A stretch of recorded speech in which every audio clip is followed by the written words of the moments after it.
I deployed 3 times to combat in service to this nation. I learned in that time in service that responsibility is core to leadership. You accept responsibility when things go wrong. You admit mistakes. You set the standard from the very top.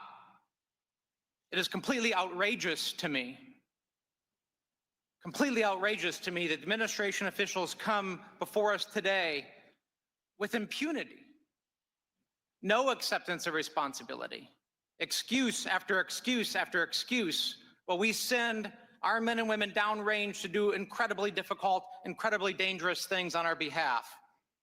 And yet, nobody is willing to come to us and say this was wrong. This was a breach of security and we won't do it again. It is outrageous and it is a leadership failure, and that's why. All right, so we are going to leave the House Intelligence Committee hearing there.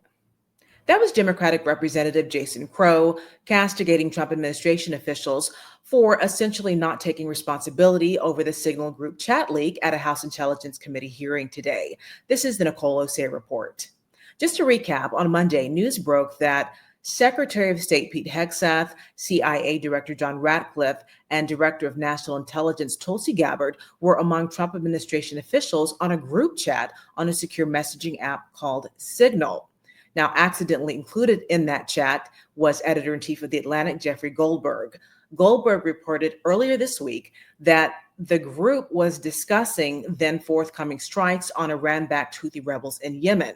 He also reported that about 2 hours after reading that information, those strikes actually happened.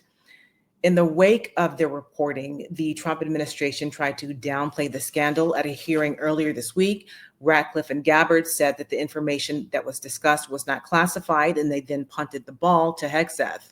But I want you to take a look at Representative Raja Krishnamurthy arguing that the details included in that chat are indeed classified. Take a look. Terrorist is at his known location, so should be on time. Also, strike drones launch MQ-9s. MQ-9s is a weapon system, correct? They are. Okay. I think applying the executive order as well as the DoD manual to this fact pattern, we clearly have weapon systems that have been identified. That is classified information. Now, the reason why it's important that this information not be disclosed is that we don't want the adversaries to know what's about to happen, right, sir?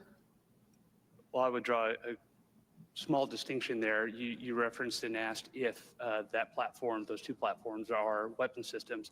They are, but those terms are used all across the globe in a lot of contexts. So it's really about how they're used in the context of this particular document. I just want to clarify that the use of those. I understand. Yeah. In this situation, those are operational details.